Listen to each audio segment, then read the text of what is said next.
Hariom technical classes में सभी का हार्दिक स्वागत। आज हम लाइनमैन थ्योरी लेवल फर्स्ट का जो पेपर है उसका सॉल्यूशन करने वाले हैं। तो देखिए, फर्स्ट क्वेश्चन है, निम्नलिखित में से कौन सा क्षति का कारण बनता है। ये बताना है कौन सा कारण क्षति का बनता है। तो ऑप्शन देखिए, धातु घटकों को जलाने से निकला धुआं, बी है बैटरी रसायन, सी है पुराना लेड आधारित सोल्डर, डी है ये सभी। तो जो क्षति का कारण बनता है तो वो बताना है कि जो क्षति का कारण बनता है वो धातु घटकों से जलने से निकले धुआं से भी होता है, और बैटरी का जो रसायन होता है उससे भी होता है, पुराना लेड आधारित सोल्डर होता है उसे भी क्षति का कारण होता है। तो इसका जो राइट आंसर होगा वो होगा उपरोक्त सभी। तो ध्यान रखिए, जो क्षति के जो निम्न कारण होते हैं वो निम्न प्रकार से हैं। तो चलते हैं नेक्स्ट क्वेश्चन पर। प्राथमिक चिकित्सा का उद्देश्य क्या है। तो ये बताना है जो प्राथमिक जो चिकित्सा का जो उद्देश्य क्या है। तो ऑप्शन देखिए, ए जीवन की रक्षा करना, या बी है क्षति को रोकना, सी है स्वास्थ्य लाभ को बढ़ाना, डी है ये सभी। तो हमेशा ध्यान रखें, जो प्राथमिक चिकित्सा का जो उद्देश्य होता है वो होता है जीवन की रक्षा करना, क्षति को रोकना और स्वास्थ्य लाभ को बढ़ाना। उपरोक्त सभी होगा। इसका जो राइट आंसर है वो होगा जीवन की रक्षा, क्षति को रोकना और स्वास्थ्य लाभ को बढ़ाना, और ये सभी क्या है, ये प्राथमिक चिकित्सा के उद्देश्य हैं। तो चलते हैं नेक्स्ट क्वेश्चन पर। प्राथमिक चिकित्सा देने में ABC क्या है। तो ये बताना है जो प्राथमिक चिकित्सा में जो ABC है उसका मतलब क्या है। तो ऑप्शन देखिए, air breathing and circulation, B है airway breathing and circle, C है एयरवे ब्रेकफास्ट एंड सर्कुलेशन, और डी है नन ऑफ दीज। तो हमें बताना है जो ABC की जो फुल फॉर्म है वो क्या है। तो एयरवे ब्रीथिंग एंड सर्कुलेशन, इसका जो राइट आंसर होगा वो होगा ए। चलते हैं नेक्स्ट क्वेश्चन पर। बिजली के उपकरणों में निम्नलिखित में से कौन सी श्रेणी की आग लगती है। जो बिजली के उपकरणों में जो आग लगती है वो निम्नलिखित में से कौन सी श्रेणी की आग होती है। तो ऑप्शन देखिए, ए श्रेणी ए आग, बी है श्रेणी बी आग, सी है श्रेणी सी आग, डी है इनमें से कोई नहीं। तो हमेशा ध्यान रखें, जो बिजली के उपकरणों में जो आग लगती है वह निम्न प्रकार से सी श्रेणी के अंतर्गत वर्गीकृत किया जाता है। तो इसका जो राइट आंसर होगा वो होगा सी श्रेणी के अंतर्गत। और जो विद्युत उपकरणों में लगी आग को जो वर्गीकृत किया जाता है, विद्युत उपकरणों में लगी आग भी सी के अंतर्गत वर्गीकृत किया जाता है, और धात्विक पदार्थों में जो लगी आग होती है उसे डी के अंतर्गत दिखाया जाता है। और जो बी वर्ग की श्रेणी के अंतर्गत जो आग आती है वो उसी जो श्रेणी की आग होती है उसके अंतर्गत जो द्रव में लगी आग आदि के अंतर्गत वे दर्शाया जाता है। और जो ए प्रकार की जो श्रेणी होती है उसमें जो कागज, लकड़ी, जूट आदि में लगी आग को उस श्रेणी के अंतर्गत रखा जाता है।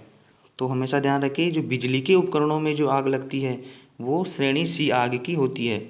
तो चलते हैं नेक्स्ट क्वेश्चन पर। चित्र में दर्शाए गए हस्त औजार की पहचान करें।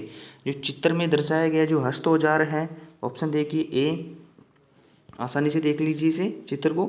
तो ऑप्शन देखिए, A gimlet screwdriver, star head screwdriver, D है फ्लैट नोज प्लायर।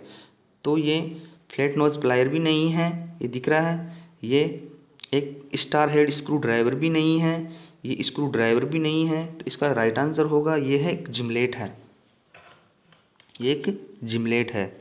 चलते हैं नेक्स्ट क्वेश्चन पर। की संख्या यह निर्धारित करती है कि कोई पदार्थ सुचालक, कुचालक, अर्धचालक है। तो हमें बताना है जो पदार्थ में वह संख्या जो सुचालक, कुचालक, अर्धचालक का निर्धारण करती है। तो उसका जो सुचालक है, कुचालक है, अर्धचालक है, ये डिसाइड करती है वह कौन सा है, क्या है। तो ऑप्शन देखिए, बैलेंस इलेक्ट्रॉन, बी है इलेक्ट्रॉन्स, सी है प्रोटॉन्स, और डी है न्यूट्रॉन्स। तो हमेशा ध्यान रखिए, जो सहसंयोजी इलेक्ट्रॉन्स होते हैं, बैलेंस इलेक्ट्रॉन्स होते हैं, वही पदार्थ का निर्धारण करते हैं कि ये कुचालक होगा, अर्धचालक होगा या सुचालक होगा। तो हमेशा ध्यान रखिए, बैलेंस इलेक्ट्रॉन हो गए। यदि पदार्थ के अंदर जो बाह्यतम कक्षा में जो इलेक्ट्रॉन है यदि 4 है तो वह होगा सेमी कंडक्टर, अर्धचालक होगा। और यदि 4 इलेक्ट्रॉन हैं तो वह अर्धचालक होगा। यदि 1, 2 व 3 इलेक्ट्रॉन यानी 4 से कम इलेक्ट्रॉन है तो वह सुचालक होगा। यदि 4 से अधिक है तो वह कुचालक की श्रेणी में रखा जाएगा। तो इसका जो राइट आंसर होगा वो होगा वैलेंस इलेक्ट्रॉन। चलते हैं नेक्स्ट क्वेश्चन पर। विद्युत प्रवाह 1 है, तो ये बताना है जो विद्युत प्रवाह 1 है, एक कंडक्टर में इलेक्ट्रॉन की यादृच्छिक गति, बी है मुख्य रूप से एक दिशा में मुक्त इलेक्ट्रॉनों की गति, सी है ध्रुवों के बीच दबाव, और डी है एक कंडक्टर में प्रोटॉन की गति। तो हमेशा ध्यान रखें, एक विद्युत प्रवाह हम बोलेंगे, जो इलेक्ट्रिक करंट किसे बोलेंगे, जो एक चालक में एक मुख्य रूप से एक दिशा में मुक्त इलेक्ट्रॉनों की गति को ही क्या बोला जाता है, विद्युत प्रवाह, विद्युत करंट कहा जाता है। इसका जो राइट आंसर होगा वो होगा मुख्य रूप से एक दिशा में मुक्त इलेक्ट्रॉनों की गति। जब इलेक्ट्रॉन एक दिशा में निश्चित वेग से गति करते हैं, क्रम रूप से गति करते हैं, तो हम उसे विद्युत प्रवाह यानी विद्युत करंट कहते हैं। और जो यादृच्छिक गति होती है, जब चालक पर हम विद्युत स्रोत नहीं लगाते हैं, तो जो चालक होता है उसके अंतर्गत जो इलेक्ट्रॉन पड़े हुए होते हैं वो यादृच्छिक गति करते रहते हैं। और जब उन्हें विद्युत स्रोत से जोड़ा जाता है तो वो एक निश्चित क्रम में इलेक्ट्रॉन व्यवस्थित हो जाते हैं और वह फ्लो होने लगते हैं, तो उसे हम एक इलेक्ट्रिक करंट के रूप में जाना जाता है। इसका राइट आंसर हो गया है बी। चलते हैं नेक्स्ट क्वेश्चन पर। नीचे दिया गया चित्र को प्रदर्शित करता है, तो देखिए नीचे दिया गया जो चित्र है वो किसे प्रदर्शित करता है। ए है प्रत्यावर्ती धारा, बी है डीसी धारा, सी है प्रत्यक्ष धारा, और डी है विद्युत आवेश। तो हमेशा ध्यान रखें, जो दिखाया गया जो चित्र है वो हमें डीसी धारा को इंगित करता है, जिसमें समय के साथ परिमाण भी एक नियत होता है। और जो एसी धारा होती है उसका समय के साथ साथ उसका जो परिमाण भी बदलता रहता है, तो उसे हम बोलते हैं एसी धारा, इसे बोलते हैं हम एसी करंट, और इसे बोलते हैं डीसी करंट, डायरेक्ट करंट, ये होता है अल्टरनेटिंग करंट। तो हमेशा ध्यान रखें ये है दिष्ट धारा। चलते हैं नेक्स्ट क्वेश्चन पर। न्यूट्रल तार में होता है, तो न्यूट्रल जो वायर होता है उसके अंदर बताना है क्या होता है, शून्य विभव होता है, इकाई विभव होता है, अधिकतम विभव होता है या न्यूनतम विभव होता है। तो जो न्यूट्रल वायर होता है, जो न्यूट्रल वायर पर जो विभव का मान होता है वो होता है शून्य। हमेशा ध्यान रखिए जो विभव का मान शून्य होता है। और जो न्यूट्रल वायर का जो रंग होता है वो किस प्रकार से होता है ये बताना है। न्यूट्रल वायर का जो फेज होता है, जो न्यूट्रल वायर का जो रंग होता है वो होता है काला ब्लैक होगा।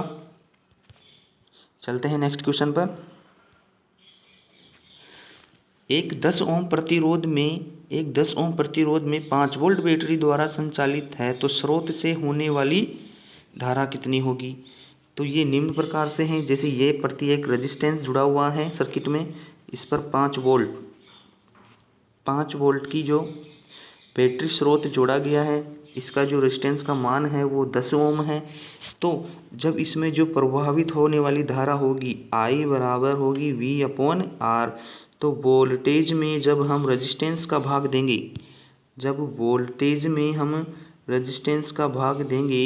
तो जो वोल्टेज है 5 वोल्ट है, उसमें हम जब 10 ओम के रेजिस्टेंस का भाग देंगे तो उसमें जो राइट आंसर होगा वो होगा 0.5 एम्पियर। तो इसका जो राइट आंसर है वो होगा डी। चलते हैं नेक्स्ट क्वेश्चन पर। इकाई समय में एक चालक के अनुप्रस्थ काट सेक के माध्यम से बहने वाला कुल चार्ज। तो इकाई समय में जो अनुप्रस्थ काट से जो बहने वाली धारा I बहने वाली धारा I कुल चार्ज को के रूप में, जो कुल चार्ज है बहने वाली धारा की, जो कुल चार्ज है वो के रूप में जाना जाता है। तो हमें बताना है कि जो इकाई समय में जो बहने वाला आवेश होता है, इकाई अनुप्रस्थ काट क्षेत्रफल में से बहने वाला जो आवेश होता है उसे हम 1 एम्पियर कहते हैं। आवेश प्रवाह की दर को क्या बोला जाता है? विद्युत धारा। तो जो इसका जो राइट आंसर है वो है एम्पियर। चलते हैं नेक्स्ट क्वेश्चन पर। चित्र में दर्शाए गए टूल की पहचान करें। तो दर्शाए गए जो टूल है उसकी पहचान करना है। एक प्रकार की देखिए, एक प्रकार का गुनिया है या फाइल है या चीजल है या एक प्रकार का स्टील रूल है। तो जो स्टील रूल होता है वो तो इस प्रकार से बनाया जाता है और उसमें जो यहाँ पर माप इंगित की हुई होती है, इसे बोलते हैं स्टील रूल। तो ये स्टील रूल भी नहीं है। एक होता है चीजल होती है, छेनी चीजल होती है, वो इस प्रकार से होती है, तो ये भी नहीं है।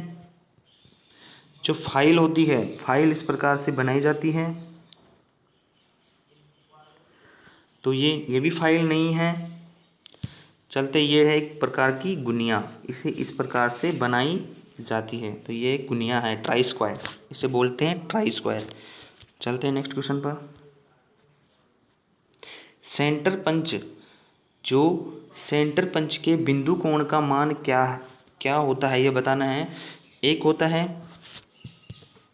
है सेंटर पंच, एक होता है डॉट पंच, एक होता है फ्रिंक पंच। तो हमेशा ध्यान रखिए, जो सेंटर पंच के जो बिंदु कोण होता है उसका, जो सेंटर पंच के जो बिंदु कोण होता है नीचे का, जो ये बिंदु कोण है ये बताना है ये कितने डिग्री का होता है। तो जो सेंटर पंच का जो बिंदु कोण होता है वो होता है 90 डिग्री का। और हमेशा ध्यान रखिए, जो डॉट पंच होता है उसका होता है 60 डिग्री का। जो डॉट पंच होता है उसका होता है 60 डिग्री का। और जो 30 डिग्री होता है वो होता है फ्रिंक पंच का। हमेशा ध्यान रखिए।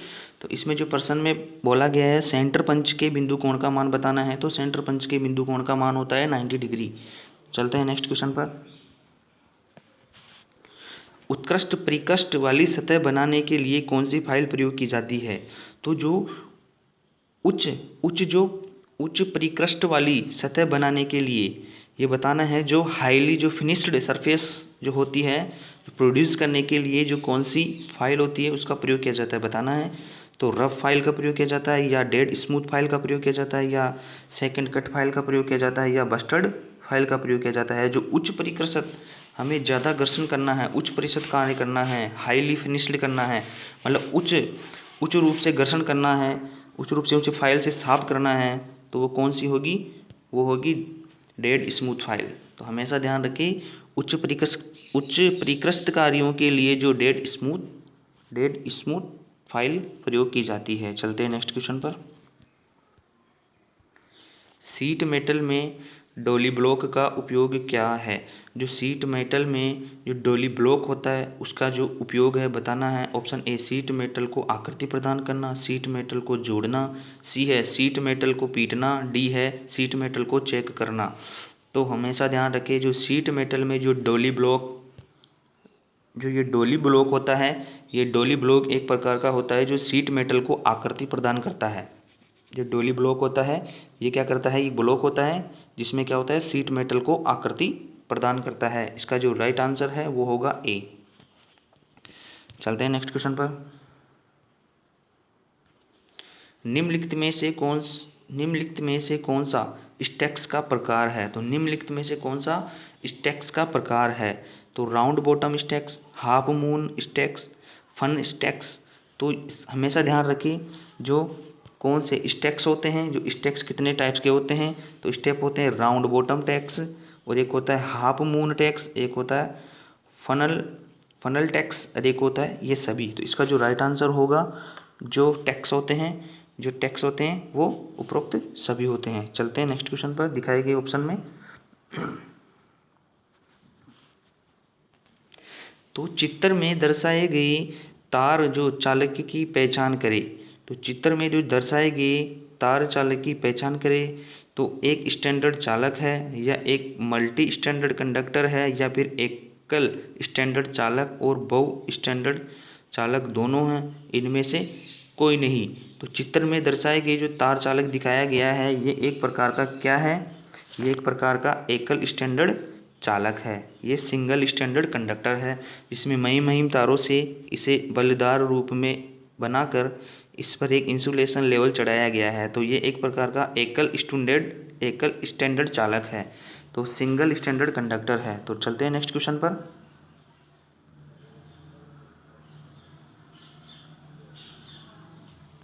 तो देखिए, चित्र में दर्शाए गए तार चालक की पहचान करें। जब इसमें क्या है, इसमें बहुत सारी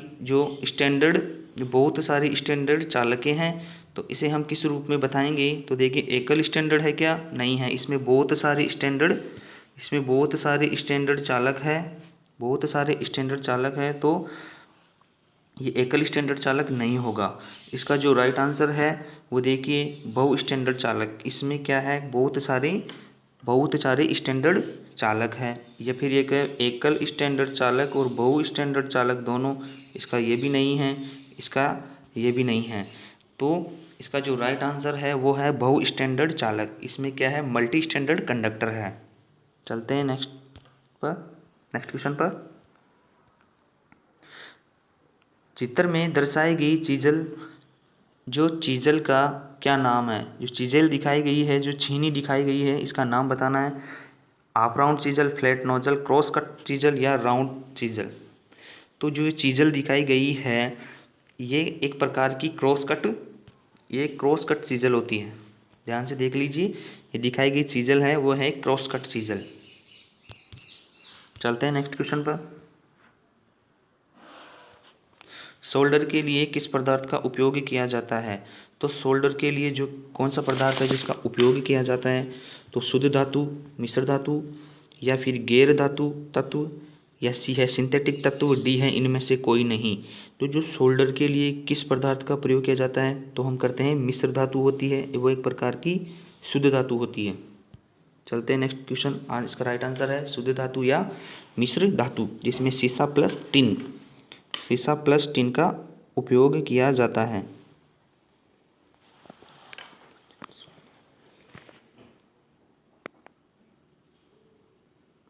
इसमें होता है सीसा प्लस तांबा। चलते हैं नेक्स्ट क्वेश्चन पर। सीसा प्लस तांबा फ्यूज वायर बना होता है सीसा प्लस टिन से। चलते हैं नेक्स्ट क्वेश्चन पर। चित्र में दर्शाए गए हस्त औजार की पहचान करें। जो चित्र में दर्शाए गए हस्त औजार की पहचान करें। क्रिम्पिंग टूल होगा, या कॉम्बिनेशन प्लायर होगा, या सी टोंग टेस्टर, या फ्लैट नोज प्लायर। तो जो चित्र में दर्शाए गए जो हस्त औजार है वो एक प्रकार का क्या है, क्रिम्पिंग टूल है। तो चलते हैं नेक्स्ट क्वेश्चन पर। चित्र में दर्शाए गए हस्त औजार की पहचान करें। तो जो चित्र में दिखाए गए हस्त औजार, चित्र में जो दिखाया गया जो हस्त औजार हैं वो देखिए कौन सा है, वायर स्ट्रिपर है, या कॉम्बिनेशन प्लायर है, क्रिम्पिंग टूल है, या फ्लैट नोज प्लायर है। तो इसका हमेशा ध्यान रखें, जो ये एक प्रकार का वायर स्ट्रिपर है, एक प्रकार का वायर स्ट्रिपर है जो दिखाया गया है। इसमें एक माप भी इंगित की हुई है, तो ये माप भी माप सकता है, जो व्यास भी, वायर का व्यास भी माप सकता है, और ये एक वायर स्ट्रिपर है। चलते हैं नेक्स्ट क्वेश्चन पर। निम्न में से किस जोड़ में दो या दो से अधिक केबल को आपस में जोड़ना शामिल नहीं है। तो ये बताना है कि कौन सी जो केबल है उसको आपस में दो या दो से अधिक केबलों को आपस में जोड़ना शामिल नहीं है। ये एक जॉइंट है, उसमें बताना है कि कौन सा जॉइंट है जिसमें दो या दो से अधिक केबलों को जोड़ना शामिल नहीं है। तो वह एक देखिए ऑप्शन है पोर्ट एंड स्ट्रेट थ्रू, यह टी जॉइंट, या फिर वाई जॉइंट। तो हमेशा ध्यान रखें, जो पोर्ट एंड होता है वह दो या दो से अधिक केबलों को आपस में शामिल नहीं होते हैं। इसमें एक से अधिक शामिल नहीं होती है। जो दो या दो से अधिक केबलों को आपस में जोड़ना शामिल नहीं होता है। चलते हैं नेक्स्ट क्वेश्चन पर।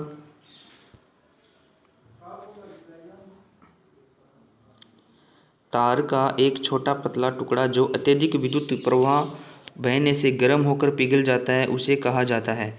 तो एक जो तार का छोटा टुकड़ा होता है वो अत्यधिक विद्युत प्रवाह बहने से वह गर्म होकर पिघल जाता है, उसे बोला जाता है। ऑप्शन देखिए, फ्यूज, प्रतिरोध, परिपथ व सेल। तो उसे हम बोलते हैं फ्यूज। इसका जो राइट आंसर होगा ए होगा। चलते हैं नेक्स्ट क्वेश्चन पर। फ्यूज का चयन पर आधारित किया जाता है। जो फ्यूज का जब हम चयन करते हैं वो किस आधार पर करते हैं? तो ऑप्शन देखिए, स्तर लोड पर नहीं करते हैं। तो अस्तर लोड पर भी नहीं करते हैं। तो ऑप्शन देखिए, स्तर लोड, अस्तर लोड दोनों। तो इसका जो राइट आंसर होगा वो होगा स्तर लोड और अस्तर लोड दोनों पर। हम अलग अलग स्तर लोड के लिए नहीं करते हैं, न अस्तर लोड के लिए करते हैं। हम करते हैं स्तर और अस्तर लोड दोनों के लिए, ना ही स्तर लोड ना ही अस्तर लोड। तो ये भी नहीं है। तो इसका जो राइट आंसर होगा स्तर लोड और अस्तर लोड दोनों के लिए ही फ्यूज का चयन पर आधारित किया जाता है। चलते हैं नेक्स्ट क्वेश्चन पर। इंटरमीडिएट स्विच में टर्मिनल की जो संख्या होती है वो कितनी होती है? तो ये बताना है। जो इंटरमीडिएट स्विच होता है, जो इंटरमीडिएट स्विच इस प्रकार से होता है। इंटरमीडिएट स्विच ये होता है, इसके जो दो टर्मिनल होते हैं, ये टर्मिनल होते हैं, ये एक दूसरे से आपस में इस प्रकार से जुड़े हुए होते हैं। या फिर इनको निम्न प्रकार से जोड़ा जा सकता है, इस प्रकार से भी इसे जोड़ा जा सकता है। तो जो इनमें जो टर्मिनल होते हैं 1 2 3 4, इसमें जो 4 टर्मिनल होते हैं, इसका जो राइट आंसर होगा 4 टर्मिनल। चलते हैं नेक्स्ट क्वेश्चन पर। जो घरेलू इंस्टॉलेशन में मुख्य या शाखा सर्किट को नियंत्रित करने के लिए मुख्य स्विच के रूप में निम्नलिखित में से किस स्विच का उपयोग किया जाता है? तो ये बताना है। जो घरेलू इंस्टॉलेशन में मुख्य शाखा सर्किट को, जो मेन जो शाखा सर्किट होती है, जो मेन ब्रांच सर्किट होती है, उसको मुख्य स्विच के रूप में किस स्विच का उपयोग किया जाता है, ये बताना है। तो ऑप्शन देखिए, डबल पोल स्विच, बी है single pole one way switch, single pole two way switch और डबल पोल इंटरमीडिएट स्विच। तो हमेशा ध्यान रखें, जो मेन ब्रांच सर्किट में जो होता है वो होता है डबल पोल स्विच। इसका जो राइट आंसर होगा वो होगा ए, डबल पोल। इसमें पोल डबल होते हैं, तो फिर जो न्यूट्रल डबल पोल स्विच होता है, ये एक प्रकार का इंस्टॉलेशन में मुख्य शाखा सर्किट को नियंत्रित करने और मुख्य स्विच के रूप में, जो मेन स्विच होता है उसके रूप में उपयोग किया जाता है, उसे बोला जाता है डबल पोल स्विच। चलते हैं नेक्स्ट क्वेश्चन पर।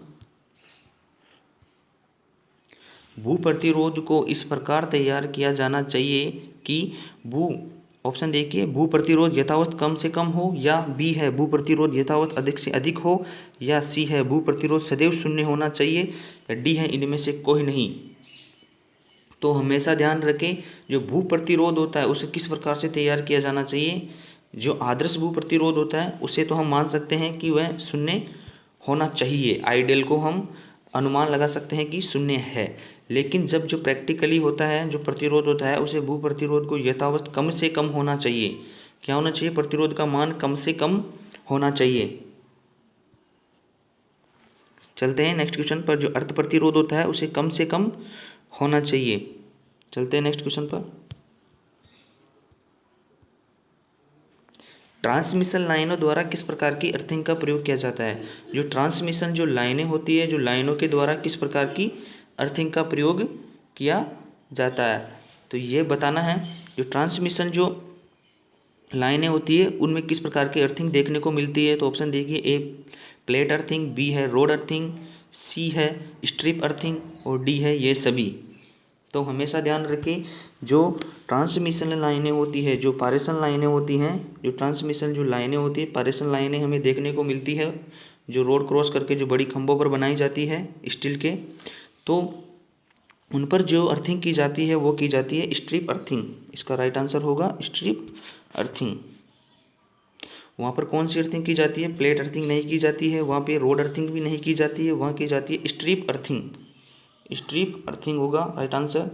चलते हैं नेक्स्ट क्वेश्चन पर।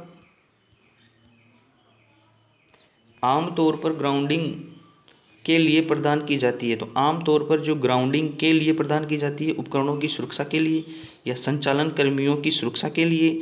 उपकरणों की सुरक्षा के लिए व ऑपरेटिंग कर्मियों की सुरक्षा दोनों के लिए। डी है उपकरणों की शीतलन के लिए। तो हमेशा ध्यान रखें जो ग्राउंडिंग प्रोवाइड की जाती है वो की जाती है किसके लिए की जाती है? वह ऑप्शन है सी, उपकरणों की सुरक्षा के लिए और ऑपरेटिंग कर्मियों की सुरक्षा दोनों के लिए की जाती है। चलते हैं नेक्स्ट क्वेश्चन पर। मिट्टी में नमी की मात्रा पृथ्वी के भू प्रतिरोध को कैसे प्रभावित करती है? जो मिट्टी में नमी की मात्रा पृथ्वी के भू प्रतिरोध को कैसे प्रभावित करती है? जो नमी होती है वो प्रतिरोध या बढ़ाती है या फिर घटाती है, या कोई प्रभाव नहीं पड़ता है, इनमें से कोई नहीं। जो मिट्टी में जो नमी की मात्रा होती है वह भू प्रतिरोध को घटाती है। चलते हैं नेक्स्ट क्वेश्चन पर। अर्थिंग प्रतिरोध को कैसे कम किया जा सकता है? तो ऑप्शन ए देखिए, पानी डालकर। बी है अर्थिंग प्लेट का क्षेत्रफल बढ़ाकर। सी है कई अर्थिंगों को श्रेणी में क्रम में जोड़कर। डी है अर्थिंग प्लेट की गहराई कम करके। तो हम अर्थ प्रतिरोध को कम किया जा सकता है, तो उसका जो बेसिकली है उसमें नमी बनाकर यानी पानी डालकर उसे कम किया जा सकता है। चलते हैं नेक्स्ट क्वेश्चन पर। अर्थ लीकेज सर्किट ब्रेकरों को अब आम तौर से कहा जाता है। जो ELCB होता है, जो अर्थ लीकेज सर्किट ब्रेकर, जो ELCB होता है उसे आमतौर पर कहा जाता है। तो ये बताना है जो ELCB को अब मॉड्यूलेट रूप आ गया है उसे बोलते हैं RCCB, residual current circuit breaker. इसका जो राइट आंसर होगा ए होगा। चलते हैं नेक्स्ट क्वेश्चन पर। अर्थ फॉल्ट से सुरक्षा प्रदान करने के लिए निम्नलिखित में से कौन से सुरक्षा उपकरण का प्रयोग किया जाता है? यदि हम अर्थ फॉल्ट होता है से सुरक्षा प्रदान करने के लिए निम्नलिखित में से कौन से सुरक्षा उपकरणों का प्रयोग किया जाता है? एक होता है ELCB या ट्रांसफॉर्मर, रेक्टिफायर, अल्टरनेटर। तो हमेशा ध्यान रखिए जो सुरक्षा प्रदान करने के लिए अर्थ फॉल्ट होता है, अर्थ फॉल्ट से सुरक्षा प्रदान करने के लिए क्या प्रयोग किया जाता है? ELCB, अर्थ लीकेज सर्किट ब्रेकर का प्रयोग किया जाता है। चलते हैं नेक्स्ट क्वेश्चन पर। इलेक्ट्रोलाइसिस में कौन सा नियम लागू होता है? तो ऑप्शन ए ओम का नियम, गॉस का नियम, फेराडे का नियम, कूलॉम का नियम। तो हमेशा ध्यान रखें जो इलेक्ट्रोलाइसिस का कौन सा नियम लागू होता है? जो होता है फेराडे का लॉ। उसका जो फर्स्ट नियम होता है, जब किसी इलेक्ट्रोड में से विद्युत धारा प्रवाहित की जाती है तो उसके सिरों पे उत्पन्न पदार्थ की मात्रा समय के समानुपाती होती है। तो Z बराबर ZIT, उत्पन्न पदार्थ की मात्रा M बराबर जो उत्पन्न पदार्थ की मात्रा ZIT, रासायनिक तुल्यांक धारा और Z टाइम के समानुपाती होती है। चलते हैं नेक्स्ट क्वेश्चन पर।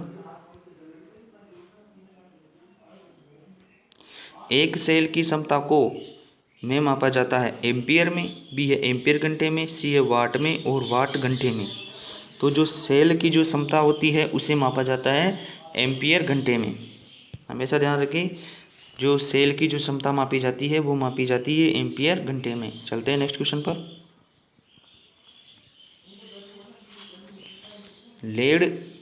एक लेड एसिड सेल में हाइड्रोजन पर मुक्त होती है। तो जो हमेशा ध्यान रखें जो लेड एसिड सेल में जो हाइड्रोजन मुक्त होती है वो होती है ऋण प्लेट पर, और जो ऑक्सीजन मुक्त होती है जो एक लेड एसिड सेल में जो हाइड्रोजन मुक्त होती है वो होती है ऋण प्लेट पर, और जो ऑक्सीजन मुक्त होती है वो होती है धन प्लेट पर। धन प्लेट पर O2 उत्पन्न होती है और इस पर हाइड्रोजन गैस उत्पन्न होती है। ऋण प्लेट पर हाइड्रोजन गैस मुक्त होती है, तो इसका राइट आंसर होगा ए। चलते हैं नेक्स्ट क्वेश्चन पर। एक सौर पैनल में धारा बढ़ाया जाता है, तो बताना है कि एक सौर सेल में धारा को कैसे बढ़ाया जाता है। तो ऑप्शन ए है सौर सेल को श्रेणी में जोड़कर, बी है सौर सेल के साथ श्रेणी में NiCd का सेल प्रयोग करके, सी है सेलों को समांतर क्रम में जोड़कर, डी है सौर सेलों के साथ श्रेणी में लेड एसिड का प्रयोग करके। तो हमेशा ध्यान रखें, जो पैनल में धारा का मान बढ़ाने के लिए सौर सेलों को पैरेलल सर्किट में जोड़ा जाता है, तो ये होगा सौर सेलों को समांतर में जोड़ा जाता है। इसका जो राइट आंसर होगा वो होगा सी। तो चलते हैं नेक्स्ट क्वेश्चन पर। स्टोरेज सेल की क्षमता में व्यक्त की जाती है। तो जो स्टोरेज सेल होती है उसकी जो क्षमता किस में व्यक्त की जाती है, एम्पियर घंटे में, किलोवाट घंटे में, किलोवाट एम्पियर में, या डी सेकंड में। तो हमेशा ध्यान रखें, जो एम्पियर घंटे में स्टोरेज सेल की जो क्षमता व्यक्त की जाती है, बैटरीज होती हैं उनकी जो क्षमताएं होती है वो एम्पियर घंटे में व्यक्त की जाती है। चलते हैं नेक्स्ट क्वेश्चन पर। ट्रांसफार्मर के सिद्धांत पर कार्य करता है। तो ऑप्शन देखिए, mutual inductance, self inductance, static induction, या फिर डी प्रकार की डायनेमिक इंडक्शन। तो जो ट्रांसफार्मर होता है, ट्रांसफार्मर के सिद्धांत पर कार्य करता है। तो ऑप्शन देखिए, म्यूचुअल इंडक्टेंस या सेल्फ इंडक्टेंस। तो हमेशा ध्यान रखिए, जो ट्रांसफार्मर होता है वह एक प्रकार का म्यूचुअल इंडक्टेंस पर वर्क करता है। ट्रांसफार्मर के सिद्धांत पर कार्य करता है, म्यूचुअल इंडक्टेंस के सिद्धांत पर काम करता है, सहप्रेरणन के सिद्धांत पर काम करता है। अन्योन्य प्रेरणन इसे बोला जाता है, सहप्रेरणन, अन्योन्य प्रेरणन, म्यूचुअल इंडक्टेंस, ये सभी इसी के नाम को बोला जाता है। तो याद रखें, जो ट्रांसफार्मर के सिद्धांत पर कार्य करता है, म्यूचुअल इंडक्टेंस के सिद्धांत पर कार्य करता है। यदि ऑप्शन में म्यूचुअल इंडक्टेंस और सेल्फ इंडक्टेंस यानी दोनों ऑप्शन में दे दिया जाए और ऑप्शन में ऐसे बोला जाए ए और बी दोनों, तो जब इसका राइट आंसर होगा दोनों। और ट्रांसफार्मर में यदि ना दिया जाए तो उसका होगा म्यूचुअल इंडक्टेंस। और यदि ऑटो ट्रांसफार्मर के लिए सिद्धांत पर बोला जाए तो वो होगा सेल्फ इंडक्टेंस। और तीसरी बात ये ध्यान रखनी है कि, चलो देखते हैं, इसका जो राइट आंसर है म्यूचुअल इंडक्टेंस। म्यूचुअल इंडक्शन होता है जो एक प्रकार का इंडक्शन होता है। चलते हैं नेक्स्ट क्वेश्चन पर। अल्टरनेटर निम्नलिखित में से किस सिद्धांत पर आधारित है। तो अल्टरनेटर निम्नलिखित में से किस सिद्धांत पर आधारित है, फैराडे के विद्युत चुंबकीय प्रेरण सिद्धांत पर, या ओम के नियम पर, या सी एम्पियर के नियम पर, डी है इनमें से कोई नहीं। जो अल्टरनेटर होता है वो एक फैराडे के विद्युत चुंबकीय प्रेरण के सिद्धांत पर वर्क करता है। इसका जो राइट आंसर होगा वो होगा ए। चलते हैं नेक्स्ट क्वेश्चन पर।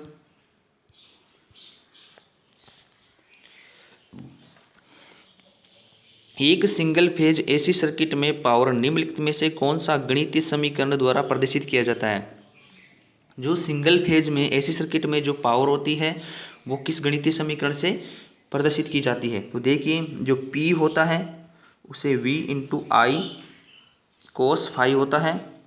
तो जो यहाँ पे V है इसे हम सिंगल फेज में ई से भी दर्शाते हैं, तो V इंटू ई इंटू आई और कोस फाई। तो इसका जो राइट आंसर होगा E इंटू कोस फाई वाट।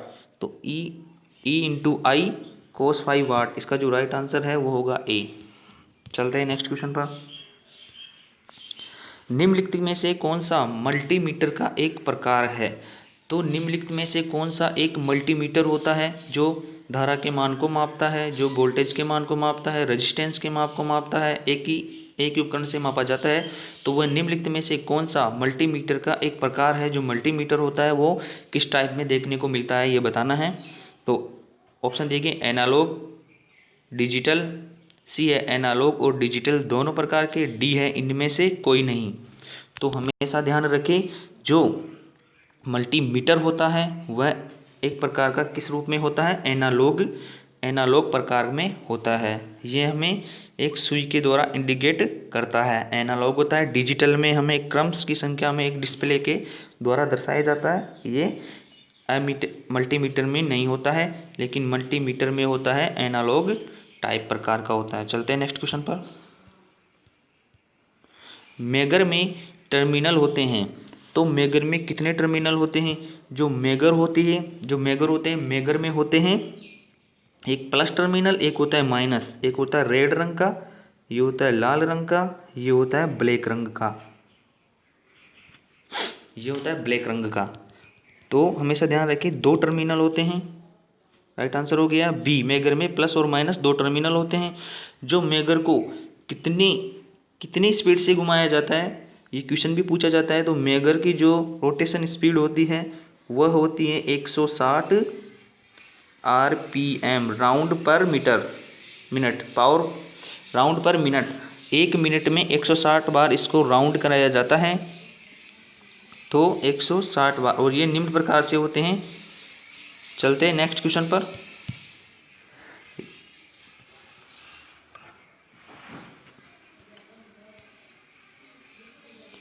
एक पीरियोडिक वेव की आवृत्ति को सीधे मापने के लिए प्रयोग किए जाने वाले उपकरण का नाम क्या है?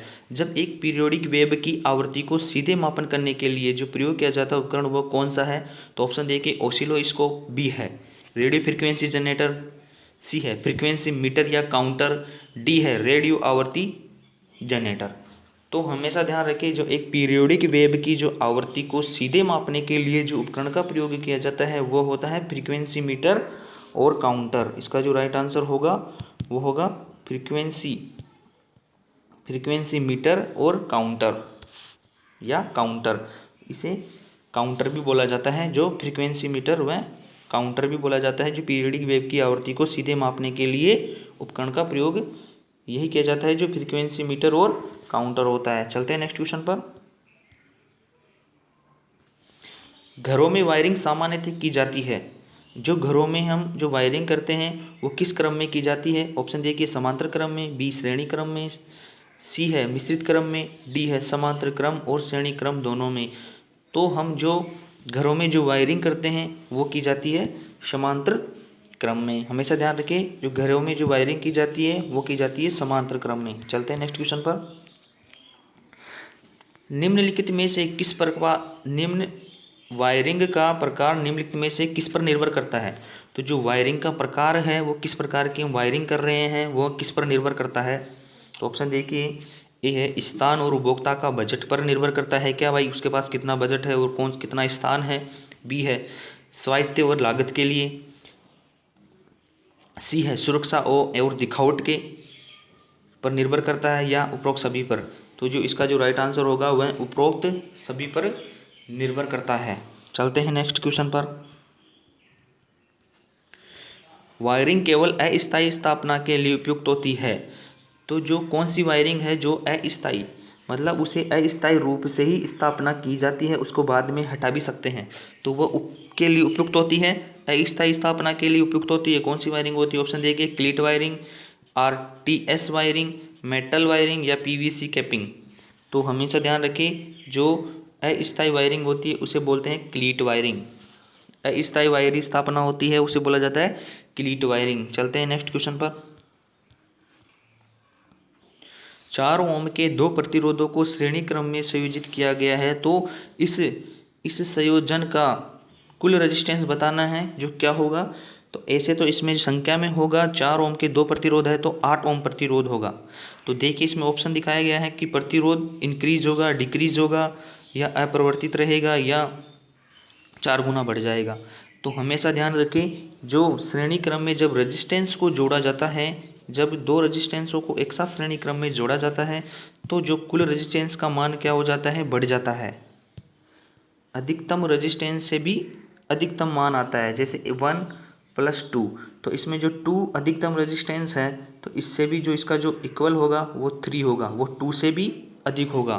तो सबसे बड़े प्रतिरोध से भी अधिक मान का प्राप्त होता है, तो इसे प्रतिरोध का मान बढ़ जाता है, तो इसे बोलेंगे इंक्रीज, बढ़ेगा। चलते नेक्स्ट क्वेश्चन पर।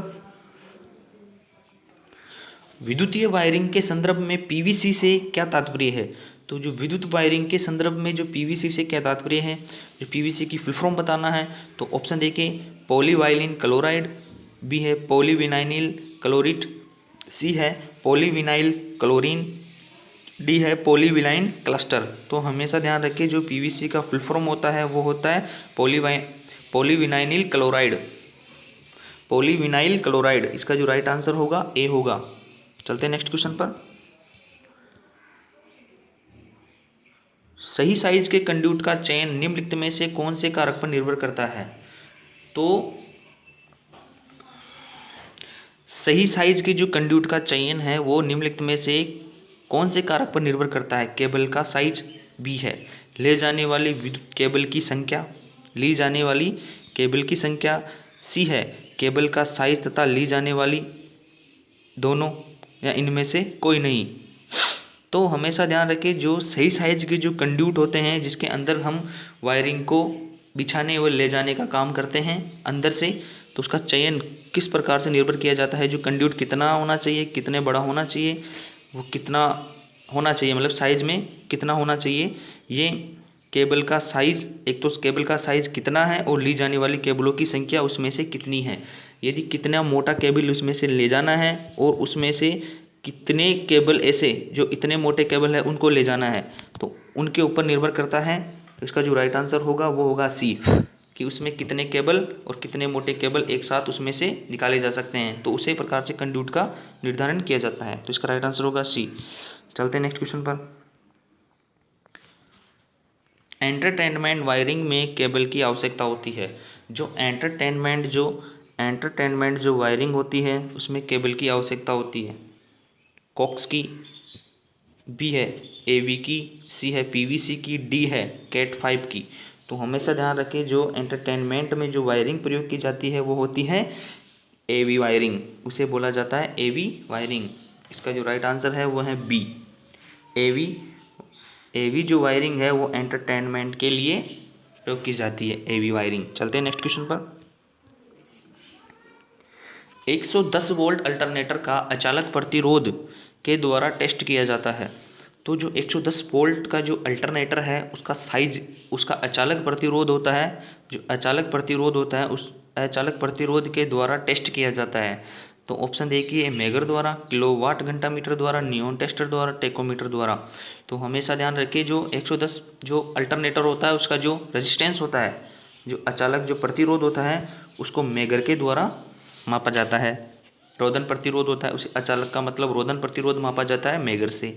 किलोवाट घंटा होता है ये एनर्जी मीटर होता है। नियॉन टेस्टर होता है ये फेज टेस्टर होता है। और एक होता है टेकोमीटर, ये मोटर के शाफ्ट की घूर्णन गति को मापता है। चलते हैं नेक्स्ट क्वेश्चन पर। रिले का एक प्रकार है, ऑप्शन देखिए, ए स्विच गियर, बी है डीसी स्रोत, सी है बैटरी, डी है एसी स्रोत। जो रिले होती है, रिले का एक प्रकार है, रिले स्विच गियर है या फिर डीसी स्रोत है, बैटरी है या एसी स्रोत है। तो जो रिले एक प्रकार का क्या होता है, स्विच गियर होता है। जो रिले होता है ये एक प्रकार का स्विच गियर होता है। चलते हैं नेक्स्ट क्वेश्चन पर। हमेशा ध्यान रखिए जो रिले एक प्रकार का स्विच गियर होता है। तो नेक्स्ट क्वेश्चन पर चलें। एमसीबी आमतौर पर प्रवेश के तापमान के लिए रेट किया जाता है। तो जो एमसीबी होती है, जो एमसीबी होती है वह प्रवेश के तापमान के लिए रेट किया जाता है। वो किया जाता है, देखिए option 25 degree, 27 degree, 85 degree, 100 degree centigrade. तो हमेशा ध्यान रखें जो एमसीबी होती है वह 25 डिग्री परिवेशी तापमान के लिए रेट की जाती है। ऑप्शन होगा ए, एमसीबी 25 डिग्री सेंटीग्रेड परिवेश तापमान पर रेट की जाती है।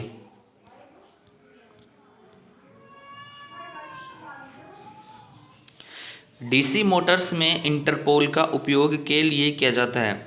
जो डीसी मोटर में जो इंटरपोल होते हैं का उपयोग के लिए किया जाता है मोटर की गति बढ़ाने के लिए। जो इंटरपोल करते हैं इंटरपोल का जो उपयोग किया जाता है वो बताना है मोटर की गति बढ़ाने के लिए, बी है कम्यूटेशन पर स्पार्किंग को कम करने के लिए, सी है काउंटर ईएमएफ घटाने के लिए, डी है आर्मेचर करंट को डीसी में परिवर्तित करने के लिए। तो हमेशा ध्यान रखें जो इंटरपोल होती है, जो इंटरपोल का प्रयोग किया जाता है कम्यूटेशन पर स्पार्किंग को कम करने के लिए।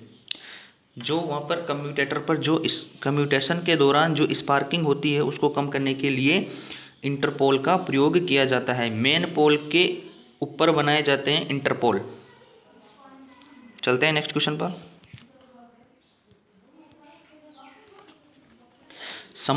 समस्त घूर्ण करने वाली विद्युत मशीनें जो मूल रूप से होती है डीसी मशीनें, एसी मशीनें, इलेक्ट्रोमैकेनिकल कन्वर्टर या डी है इलेक्ट्रो इंडक्शन का उपयोग करने वाली मशीनें। तो जो समस्त जो घूर्ण करने वाली विद्युत मशीनें मूल रूप से एक प्रकार की इलेक्ट्रोमैकेनिकल कन्वर्टर होता है। ये एक प्रकार का विद्युत यांत्रिकी कन्वर्टर है। ये विद्युत यांत्रिकी एक कन्वर्टर है जो ये विद्युत ऊर्जा को यांत्रिक ऊर्जा को विद्युत ऊर्जा, इस प्रकार से ये मशीनों में मूल रूप से कन्वर्ट करता रहता है। तो समस्त घूर्ण करने वाली विद्युत मशीनें मूल रूप से होती है इलेक्ट्रो मैकेनिकल कन्वर्टर, मतलब विद्युत यांत्रिक कन्वर्टर होता है। चलते हैं नेक्स्ट क्वेश्चन पर।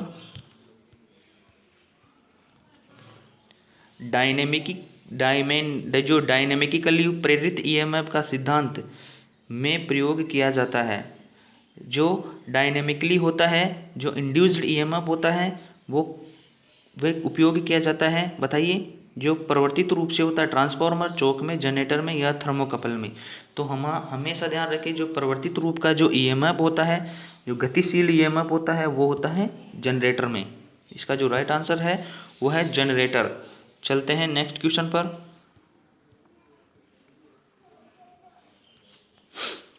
डीसी मशीन की आर्मेचर के लिए सिलिकॉन स्टील के लेमिनेशन से बनी होती है। तो डीसी मशीन होती है, डीसी मशीन की जो आर्मेचर के लिए सिलिकॉन स्टील की लेमिनेशन से बनाई जाती है। तो जो लेमिनेशन सिलिकॉन स्टील की लेमिनेशन से क्यों बनाई जाती है ये बताना है। तो ऑप्शन देखिए, केवल हिस्टैरिसीस हानि कम करने के लिए, या केवल एडी करंट हानि कम करने के लिए, या पारगम्यता को बढ़ाने के लिए, फिर ऑप्शन डी है हिस्टैरिसीस हानि व एडी करंट दोनों को कम करने के लिए। तो हमेशा ध्यान रखें इसका जो राइट आंसर होगा वो होगा डी। जो डीसी मशीन की जो आर्मेचर के लिए जो सिलिकॉन स्टील की जो लेमिनेशन से बनाई जाती है वो बनाई जाती है कि हिस्टैरिसीस लॉसेस को कम करने के लिए, एडी करंट लॉसेस को दोनों को ही कम करने के लिए सिलिकॉन स्टील से लेमिनेटेड पत्तियों की बनाई जाती है। यदि लेमिनेटेड पत्तियों के लिए बोले तो लेमिनेटेड पत्तियां का उपयोग किया जाता है एडी करंट के लिए, और सिलिकॉन स्टील का प्रयोग किया जाता है हिस्टैरिसीस हानि को कम करने के लिए। तो इसमें बोल रहा है सिलिकॉन स्टील के लेमिनेशन, तो दोनों के लिए बोल रहा है सिलिकॉन स्टील और लेमिनेशन। तो हम भी बोलेंगे कि हिस्टैरिसीस हानि व एडी करंट हानि दोनों को कम करने के लिए ही प्रयोग किया जाता है। चलते हैं नेक्स्ट क्वेश्चन पर।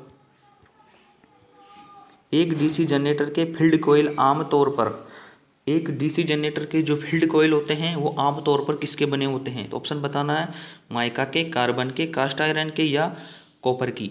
तो हमेशा ध्यान रखें जो एक डीसी जनरेटर की जो फील्ड की जो कॉइल होती हैं, जो फील्ड पर जो कॉइल की जाती है वो हमेशा कॉपर के वायर की ही बनी होती है। चलते हैं नेक्स्ट क्वेश्चन पर। एक डीसी जनरेटर में निम्नलिखित में से कौन से आवश्यक भाग होते हैं। तो एक डीसी जनरेटर में निम्नलिखित में से कौन से भाग होते हैं तो बताने हैं। जो जनरेटर में फील्ड कॉइल होता है, फील्ड वाइंडिंग होती है, बी है आर्मेचर वाइंडिंग, आर्मेचर कंडक्टर, सी है फ्रेम कम्यूटेटर ब्रश, और डी है ये सभी। तो हमेशा ध्यान रखिए जो डीसी जनरेटर होता है उसमें क्या क्या होता है, उसमें जो होगा उपरोक्त सभी होंगे। उसमें फील्ड कॉइल भी होगी, फील्ड वाइंडिंग भी होगी, आर्मेचर वाइंडिंग भी होगी, आर्मेचर कंडक्टर भी होगा, और कम फ्रेम भी होंगे, कम्यूटेटर भी होंगे और ब्रश भी होंगे। इसका जो राइट आंसर होगा वो होगा डी। चलते हैं नेक्स्ट क्वेश्चन पर।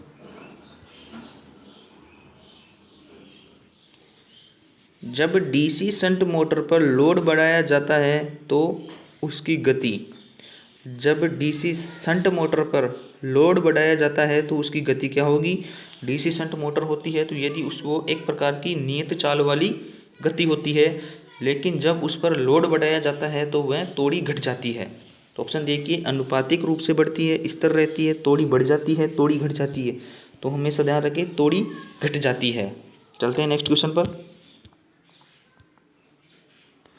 डीसी मोटर्स को के अनुप्रयोगों के लिए सबसे उपयुक्त माना जाता है।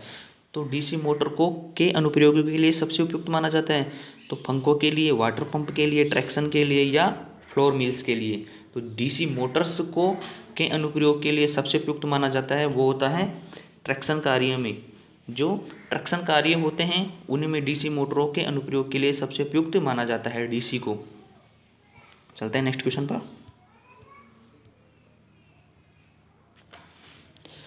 जब लोड हटा दिया जाता है तो निम्नलिखित में से कौन सी डीसी मोटर अत्यधिक उच्च गति पर चलेगी। जब लोड हटा लिया जाता है, जब चल रही है मोटर, यदि हम उस पर अचानक लोड हटा लेते हैं तो निम्न में से कौन सी मोटर अत्यधिक उच्च गति पर चलेगी।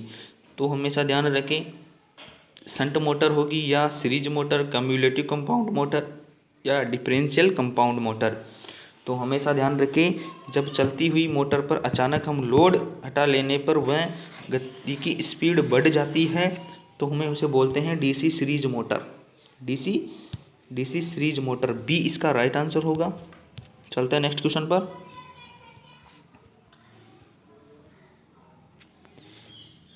इलेक्ट्रिक लोकोमोटिव में निम्नलिखित में से किस मोटर का उपयोग किया जाता है। जो इलेक्ट्रिक लोकोमोटिव में किस प्रकार की मोटर का प्रयोग किया जाता है, ए सीरीज मोटर का, बी शंट मोटर का, डीसी शंट मोटर का, और सी है कम्युलेटिव कंपाउंड मोटर का और सेपरेटली एक्साइटेड मोटर का। तो हमेशा ध्यान रखें, जो लोकोमोटिव कार्य में जो प्रयोग की जाती है वो मोटर होती है डीसी सीरीज मोटर का प्रयोग किया जाता है। इलेक्ट्रिक लोकोमोटिव में निम्नलिखित में से किस मोटर का उपयोग किया जाता है, डीसी सीरीज मोटर का। चलते हैं नेक्स्ट क्वेश्चन पर।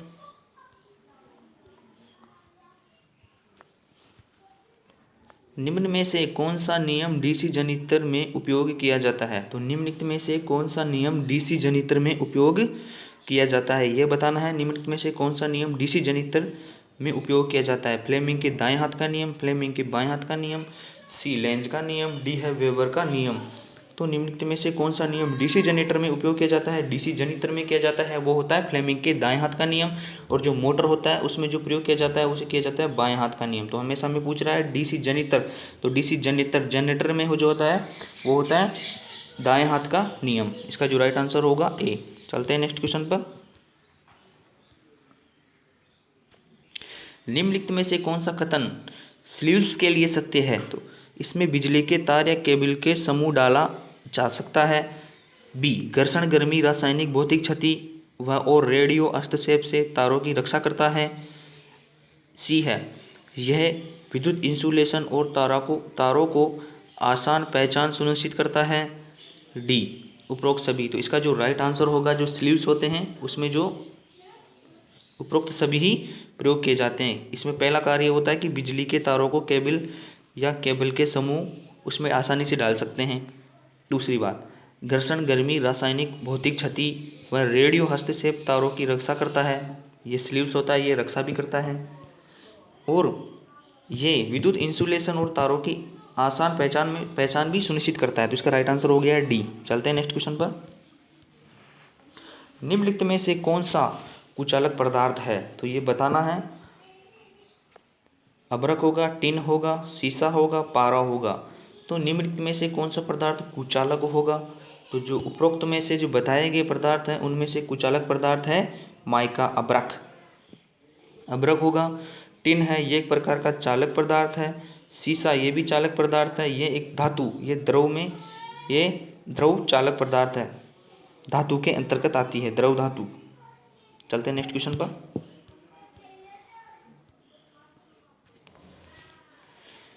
एकल कोर केबल को आर्मोरिंग के साथ प्रदान क्यों नहीं किया जाता। जो एकल कोर जो केबल को आर्मरिंग की जाती है, क्यों प्रदान नहीं की जाती है एकल कोर को। तो ऑप्शन देखिए, आर्मर के अत्यधिक नुकसान से बचाने के लिए, बी है केबल अत्यधिक लचीला बनाने के लिए, सी है केबल को नॉन नॉन हाइग्रोस्कोपिक बनाने के लिए डी इनमें से कोई नहीं। तो हमेशा ध्यान रखें, जो एकल कोर केबल में जो आर्मरिंग के साथ जो प्रदान क्यों नहीं किया जाता है, क्योंकि आर्मर में अत्यधिक नुकसान से बचाने के लिए। इसका राइट आंसर होगा ए। चलते हैं नेक्स्ट क्वेश्चन पर। रेलवे पटरियों के पास जो टनरी लेड केबल का उपयोग क्यों किया जाता है? जो टनरी जो लेड केबल होती है, जो टर्नरी लेड केबल होती है, वो क्यों उपयोग की जाती है? तो ऑप्शन देखिए, क्योंकि उसमें उच्च तनन सामर्थ्य है, या उसमें प्रसार गुणांक कम होता है, सी है विशिष्ट गुरुत्व कम है, डी है झटके और कंपन का सामना कर सकते हैं। तो इसका जो राइट आंसर है वो होगा विशिष्ट गुरुत्व कम होता है। जो टनल लेड केबल होती है, जो रेलवे पटरियों के पास में की जाती है, उसका जो विशिष्ट गुरुत्व क्या होता है? कम होता है। चलते हैं नेक्स्ट क्वेश्चन पर।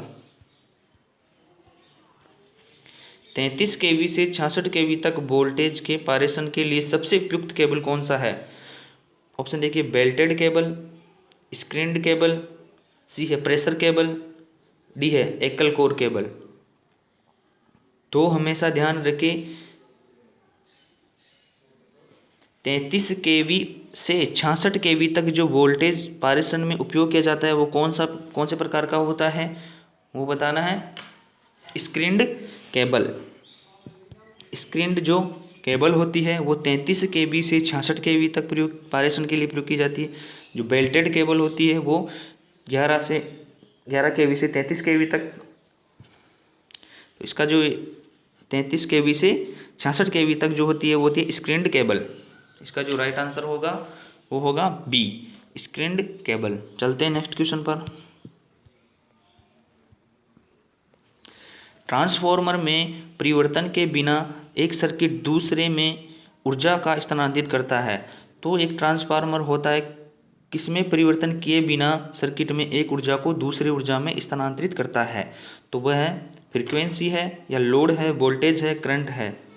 तो एक आवर्ती में बिना परिवर्तन किए एक सर्किट से दूसरे सर्किट में ऊर्जा का स्थानांतरित करता है, वो होता है ए। फ्रीक्वेंसी को बिना चेंज किए हुए है, वोल्टेज आवर्ती, वोल्टेज करंट आदि को चेंज करता रहता है, लेकिन आवर्ती को बिना परिवर्तित किए चेंज करता है ऊर्जा को। चलते हैं नेक्स्ट क्वेश्चन पर। निम्नलिखित में से किस ट्रांसफार्मर में प्राथमिक वाइंडिंग का हिस्सा द्वितीयक वाइंडिंग के रूप में भी कार्य करता है? तो ये हमें देखने को कहाँ पे मिलता है? तो ऑप्शन देखिए, ऑटो ट्रांसफार्मर, बी है पोटेंशियल ट्रांसफार्मर, सी है करंट ट्रांसफार्मर, डी है स्टेप अप ट्रांसफार्मर। तो हमेशा ध्यान रखें, जो प्राथमिक वाइंडिंग और द्वितीयक वाइंडिंग एक हिस्से के रूप में देखने को मिलती है, वो होती है ऑटो ट्रांसफार्मर। इसका जो राइट आंसर होगा ऑटो ट्रांसफार्मर। ध्यान रखिए, ऑटो ट्रांसफार्मर। देखते हैं नेक्स्ट क्वेश्चन।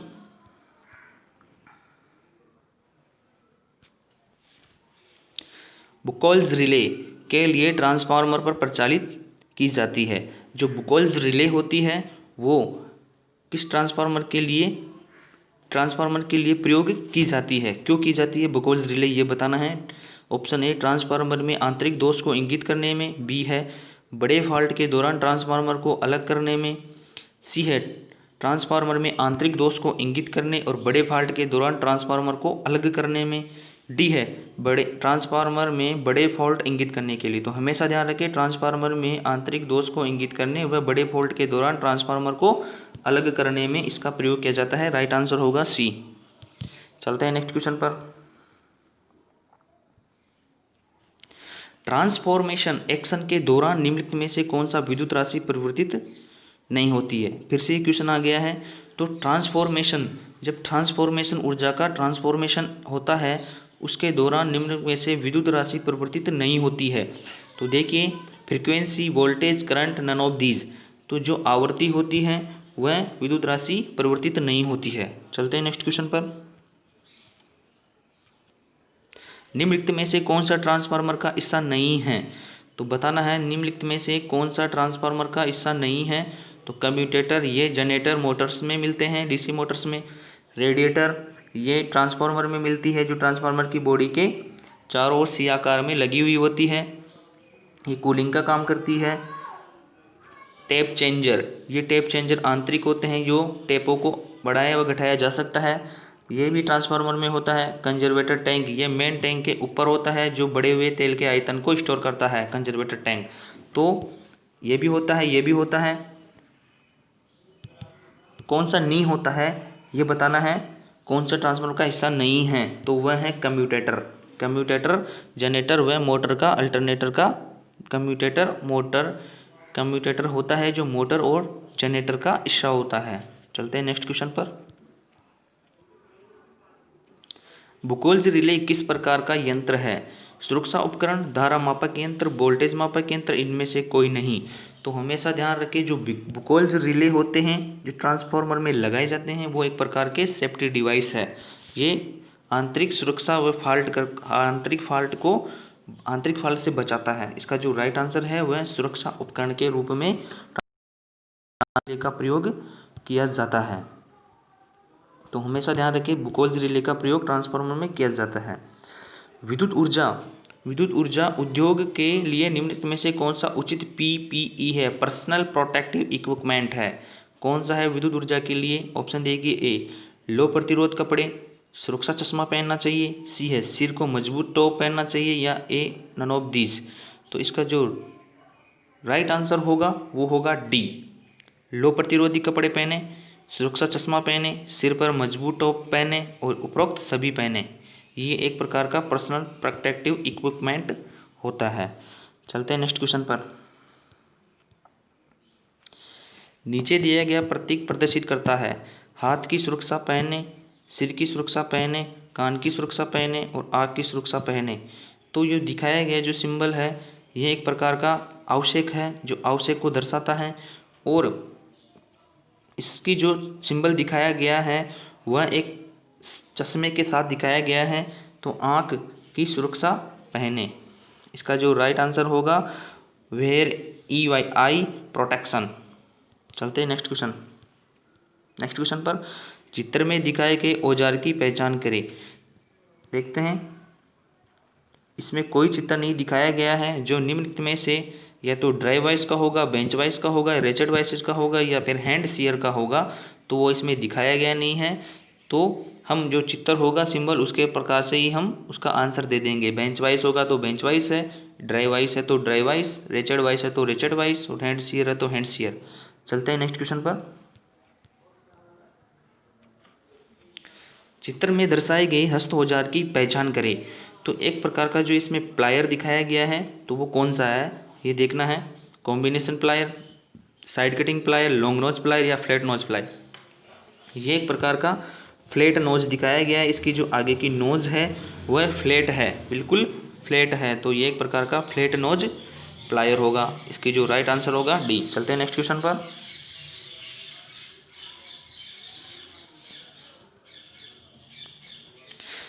चित्र में दर्शाई गई सीडी की पहचान करें। Extension CD, platform CD, twin step CD या टेलीस्कोपिंग सीडी। तो हमेशा ध्यान रखें, जो दिखाई गई चित्र में जो सीडी है वो किस प्रकार की है? एक प्रकार की एक्सटेंशन, इसको हम बढ़ा सकते हैं, एक्सटेंशन सीडी है, एक प्रकार की एक्सटेंशन लीडर है, सीडी है। चलते हैं नेक्स्ट क्वेश्चन पर।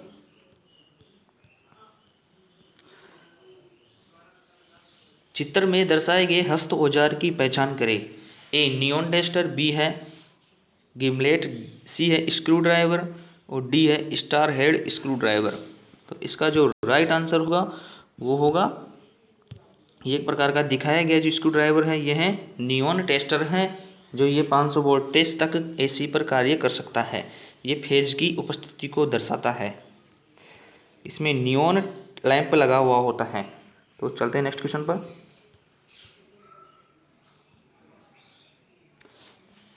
चित्र में दर्शाई गई सीडी की पहचान करें। जो चित्र में दर्शाई गई सीडी है उसकी पहचान करें। टेलीस्कोपिंग सीडी, बी है प्लेटफॉर्म सीडी, सी है टिन स्टेप सीडी, डी है एक्सटेंशन सीडी। तो हमेशा ध्यान रखें, जो चित्र में दर्शाई गई जो सीडी है वो है टेलीस्कोपिंग सीडी। इसका राइट आंसर होगा ए। चलते हैं नेक्स्ट क्वेश्चन पर। चित्र में दर्शाई गई सीडी की पहचान करें। तो इस प्रकार की सीढ़ियाँ हमें कहाँ देखने को मिलती है? ये देखने को मिलती है प्लेटफॉर्म पर। तो निम्नलिखित में से सीढ़ियों की पहचान करें। टेलीस्कोपिंग सीढ़ी, बी है प्लेटफॉर्म सीढ़ी, सी है ट्यून स्टेप सीढ़ी, डी है एक्सटेंशन सीढ़ी। तो हमेशा ध्यान रखें ये एक प्रकार की प्लेटफॉर्म सीढ़ी है। चलते हैं नेक्स्ट क्वेश्चन पर।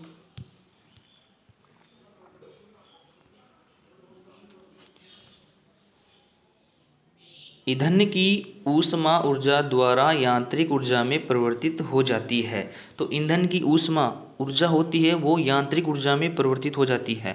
तो ईंधन की जो ऊष्मा होती है, ऊष्मा के द्वारा यांत्रिक ऊर्जा परिवर्तित हो जाती है। तो वो ऑप्शन देखिए, भाप turbine, water turbine, insulator, cross arm. जो ईंधन की जो ऊष्मा ऊर्जा, जो भाप टरबाइन, जो स्टीम टरबाइन होती है, जो स्पिन टरबाइंस होती हैं के द्वारा यांत्रिक ऊर्जा में परिवर्तित हो जाती है। जो ईंधन होता है, ईंधन के द्वारा जो यांत्रिक ऊर्जा उत्पन्न की जाती है वो उसे घुमाती है, वो होती है भाप टरबाइन। स्टीम टरबाइन के द्वारा उस जो होती है उसको घुमाया जाता है। चलते हैं नेक्स्ट क्वेश्चन पर।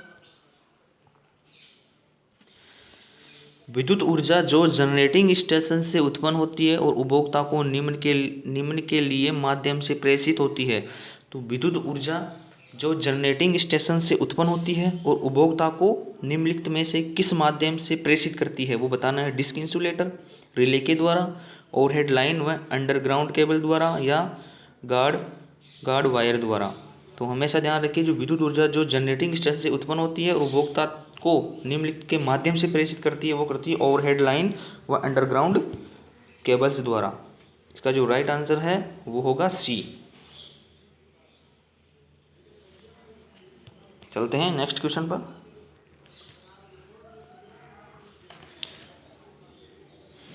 संयुक्त ट्रांसमिशन जो कंबाइंड ट्रांसमिशन और डिस्ट्रीब्यूशन जो नेटवर्क होता है के रूप में जाना जाता है।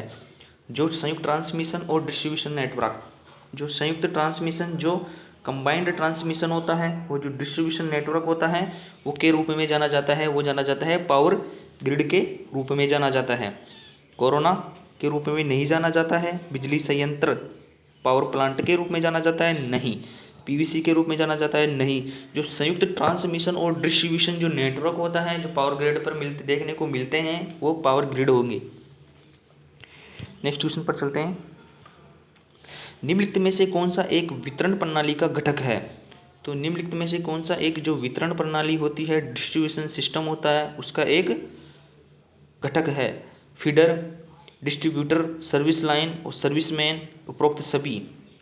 तो जो कौन सा वितरण प्रणाली का एक घटक है, तो फीडर भी होता है, फीडर डिस्ट्रीब्यूटर भी होता है, सर्विस लाइनमैन सर्विसमैन भी होते हैं, उपरोक्त सभी भी होते हैं।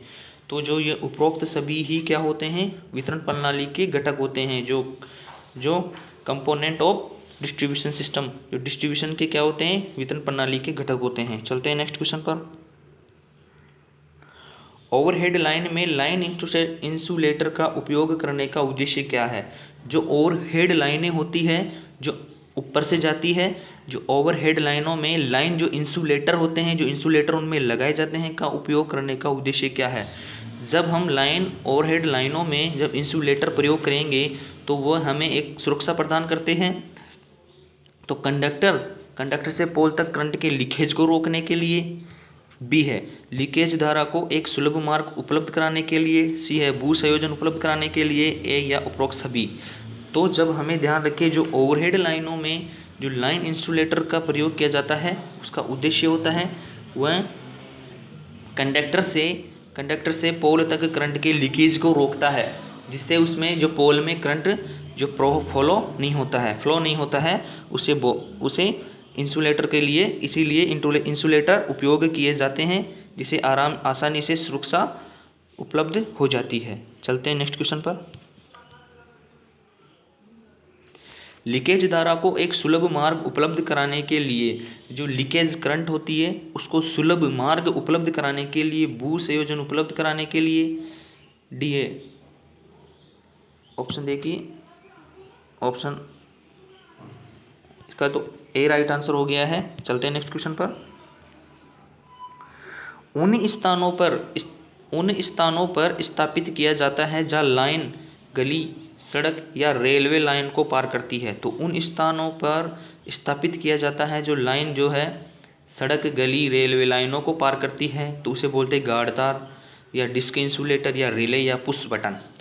तो हमेशा ध्यान रखें उन स्थानों पर जो स्थापित किया जाता है जहाँ पर लाइनें गली हो, लाइन जो गली को पार करती हो या सड़क हो या रेलवे लाइन हो उसको पार करती है तो उसे बोला जाता है गार्ड तार। गार्ड वायर बोला जाता है गली हो, भवन हो या रेलवे लाइन सड़क हो तो वहाँ पर जो प्रयोग की जाती है वहाँ पर गार्ड वायर प्रयोग किया जाता है। चलते हैं नेक्स्ट क्वेश्चन पर। वितरण नेटवर्क जो उपभोक्ता परिसर में समाप्त होता है उसमें निम्नलिखित में से कौन सा कनेक्शन हो सकता है। जो वितरण नेटवर्क होता है, जो वितरण नेटवर्क होता है, डिस्ट्रीब्यूशन नेटवर्क होता है जो उपभोक्ता परिसर में समाप्त होता है और जो उपभोक्ता परिसर तक समाप्त हो जाता है उसमें निम्नलिखित में से कौन सा कनेक्शन होता है। सिंगल फेज, थ्री फेज और या सिंगल फेज व थ्री फेज दोनों। तो इनमें से कोई नहीं। इसका जो राइट आंसर है सिंगल फेज भी होता है और थ्री फेज भी होता है। तो वितरण नेटवर्क जो उपभोक्ता परिसर, यदि कोई उपभोक्ता है उसे थ्री फेज कनेक्शन चाहिए तो उसे थ्री फेज कनेक्शन मिलता है। कोई उपभोक्ता है उसे सिंगल फेज घरेलू स्थापनाओं के लिए सिंगल फेज अनिवार्य है तो सिंगल फेज ही करता है। औद्योगिक क्षेत्रों के लिए थ्री फेज कनेक्शन है तो थ्री फेज कनेक्शन जो होता है वो वितरण नेटवर्क जो उपभोक्ता के परिसर में समाप्त होता है वहाँ से लेकर वहाँ तक में सिंगल फेज भी लाइन आती है और three phase line, single phase और थ्री फेज दोनों ही उपभोग करते हैं। तो इसका राइट आंसर हो गया सिंगल फेज और थ्री फेज दोनों। चलते हैं नेक्स्ट क्वेश्चन पर। रिले को स्वीकार नहीं कर सकता। कौन सा रिले को स्वीकार नहीं कर सकता। कुल लाइन वोल्टेज, कुल लोड करंट, कुल लाइन वोल्टेज, कुल लोड करंट दोनों या निम्न शक्ति संकेत।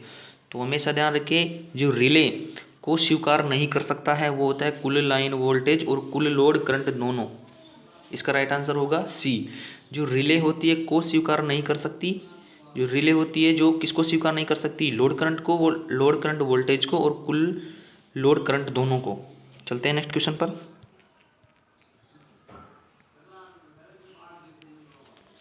जब समान वोल्टेज स्तर पर काम करने वाली लाइनों को विद्युत रूप से जोड़ा जाना है तो का उपयोग किया जाता है। जब समान वोल्टेज स्तरों पर काम करने वाली लाइनों को विद्युत रूप से जोड़ा जाना हो तो का उपयोग करेंगे। बस बार का, लाइटिंग अरेस्टर का, न्यूक्लियर रिएक्टर का या रेक्टिफायर का। तो हमेशा ध्यान रखें जब समान वोल्टेज स्तर पर काम करने वाली लाइनों को विद्युत रूप से जोड़ा जाना हो तो हम प्रयोग करेंगे बस बार का। इसका राइट आंसर होगा बस बार। तो इसका जो राइट आंसर होगा बस बार होगा। जब समान वोल्टेज स्तरों पर काम करने वाली लाइनों को विद्युत रूप से जोड़ा जाता है, जब कोई लाइनें हैं उनको विद्युत रूप से जोड़ते हैं तो वह बस बार का प्रयोग किया जाता है। तो नेक्स्ट क्वेश्चन पर चलते हैं।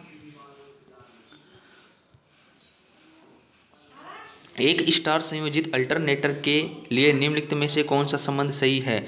जो स्टार संयोजित जो अल्टरनेटर होता है, देखिए ए लाइन वोल्टेज जो होगी √3 गुना होगी फेज वोल्टेज की, या लाइन वोल्टेज होगी फेज वोल्टेज के बराबर होगी। सी है लाइन वोल्टेज 2 गुना होगी फेज वोल्टेज की। डी है लाइन करंट 2 गुना होगी फेज करंट की।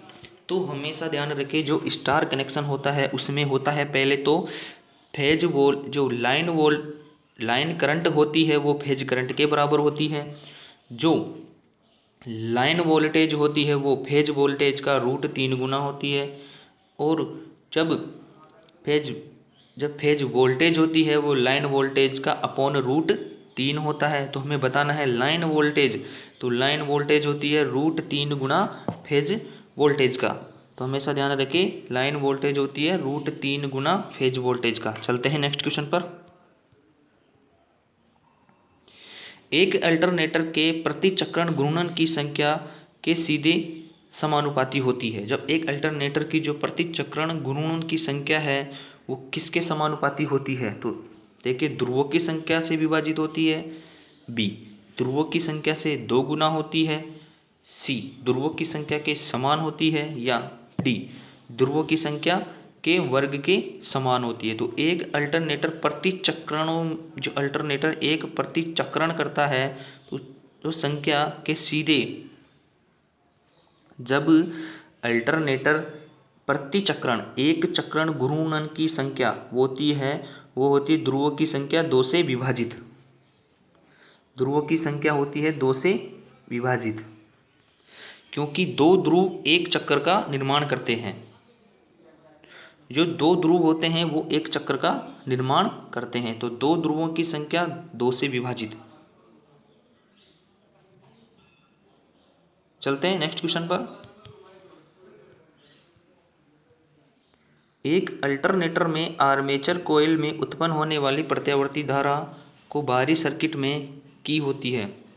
जब एक अल्टरनेटर में आर्मेचर कॉइल में उत्पन्न होने वाली प्रत्यावर्ती धारा को बाहरी सर्किट में स्लिप रिंग से जोड़ते हैं या स्टीयरिंग से जोड़ते हैं, बेयरिंग से जोड़ते हैं या यूनिवर्सल मोटर से जोड़ते हैं। तो जब एक अल्टरनेटर में जो आर्मेचर कॉइल से उत्पन्न होने वाली जो धारा होती है उसको बाहरी सर्किट में स्लिप रिंग्स के माध्यम से टर्मिनलों पर प्राप्त किया जाता है, तो उसका राइट आंसर होगा स्लिप रिंग।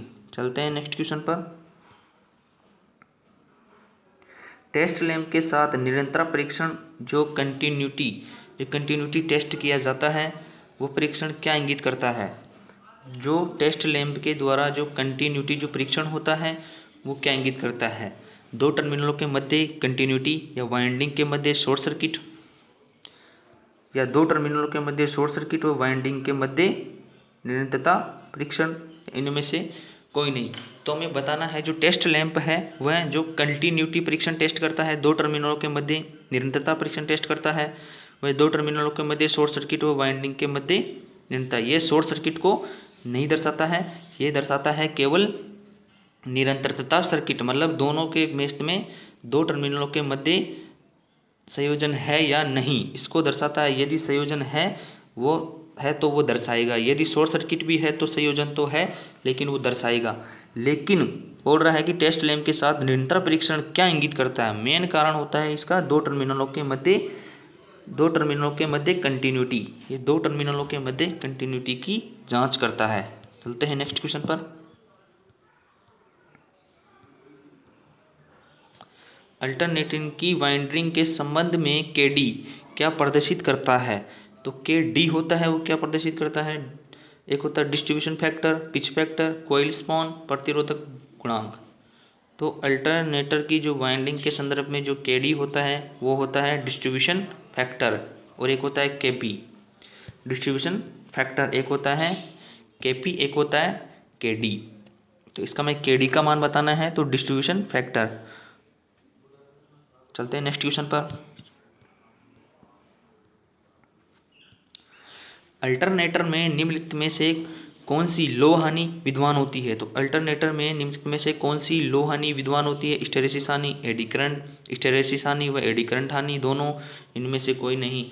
तो जो अल्टरनेटर में निम्नलिखित में से लोह हानि जो आयरन लॉसेज होते हैं वो विद्यमान होते हैं, हिस्टैरिसीस और एडी करंट, ये दो प्रकार के लोह हानि होती है जो होती है हिस्टैरिसीस और एडी करंट हानि। ये अल्टरनेटर में निम्नलिखित में से कौन सी लोह हानि विद्यमान होती है? हिस्टैरिसीस हानि और एडी करंट हानि, ये दोनों ही आयरन लॉसेज होते हैं। चलते हैं नेक्स्ट क्वेश्चन पर। अल्टरनेटर में उत्पन्न विद्युत वाहक बल निम्नलिखित में से कारक अल्टरनेटर में उत्पन्न विद्युत वाहक बल निम्नलिखित में से कौन से कारक पर निर्भर करता है? फ्लक्स प्रति पोल पर, कंडक्टर की संख्या पर, गति पर, ये सभी पर। तो जो अल्टरनेटर में उत्पन्न विद्युत वाहक बल होता है वह फ्लक्स प्रति पोल पर भी निर्भर करता है, कंडक्टरों की संख्या पर भी निर्भर करता है, गति पर भी निर्भर करता है, उपरोक्त सभी पर। इसका जो राइट आंसर होगा वो D होगा। चलते हैं नेक्स्ट क्वेश्चन पर। एक अल्टरनेटर में प्रति फेज EMF का RMS मान निम्नलिखित में से किसके द्वारा किया जाता है?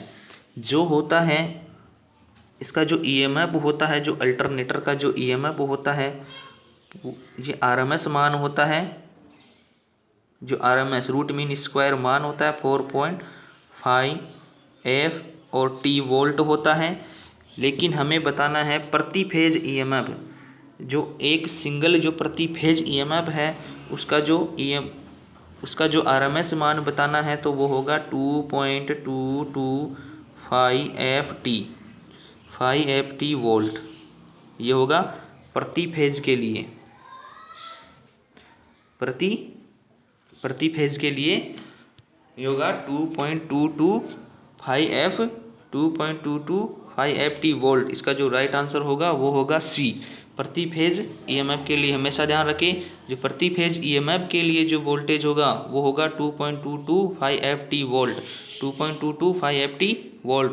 और जो अल्टरनेटर का जो ईएमएफ होगा वो होगा 4.445 FT वोल्ट। चलते हैं नेक्स्ट क्वेश्चन पर। एक कॉइल फील्ड ट्रांसफार्मर में ट्रांसफार्मर ऑयल के लिए प्रयोग किया जाता है। एक ऑयल फील्ड ट्रांसफार्मर में ट्रांसफार्मर ऑयल के लिए प्रयोग किया जाता है जब जो ऑयल फील्ड ट्रांसफार्मर होते हैं उनमें ऑयल के लिए प्रयुक्त किया जाता है। तो ऑयल फील्ड ट्रांसफार्मर में ऑयल जो प्रयुक्त किया जाता है वो इंसुलेशन के लिए किया जाता है, या लुब्रिकेशन के लिए किया जाता है, या कूलिंग के लिए किया जाता है, या इंसुलेशन तथा कूलिंग दोनों के लिए किया जाता है। तो एक कोयल फील्ड ट्रांसफार्मर में जो ऑयल के रूप में प्रयोग किया जाता है वो था इंसुलेशन व कूलिंग दोनों के लिए प्रयोग किया जाता है। जो ट्रांसफार्मर में जो ऑयल प्रयोग किया जाता है वो कूलिंग के लिए प्रयोग किया जाता है, और शीतलन, कूलिंग और शीतलन दोनों का काम करता है। चलते हैं नेक्स्ट क्वेश्चन पर। तारों के इंसुलेशन को द्वारा हटाया जाता है। तो तारों के इंसुलेशन को के द्वारा हटाया जाता है, वायर स्ट्रिपर के द्वारा, पाइप कटर द्वारा, स्निप द्वारा, या फ्लैट फाइल द्वारा। ध्यान रखिए, तारों के जो इंसुलेशन को वायर स्ट्रिपर के द्वारा हटाया जाता है। इसका जो राइट आंसर होगा ए होगा, वायर स्ट्रिपर्स के द्वारा हटाया जाता है। तो तारों के इंसुलेशन को हटाया जाता है वायर स्ट्रिपर, ए। इसका राइट आंसर होगा ए। चलते हैं नेक्स्ट क्वेश्चन पर।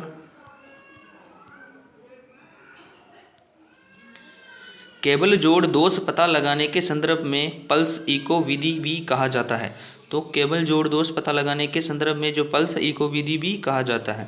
तो टाइम डोमेन रिप्लोमेट्री, बी है ट्रांसफर ए रिसीवर विधि, सी है थिम्पिंग विधि, या डी है सिलेक्शन लाइजिंग विधि। तो हमेशा ध्यान रखें, जो केबल जोड़ दोष को पता लगाने के लिए जो प्रयोग किया जाता है वो होता है टाइम डोमेन रेप्लेटोमेट्री।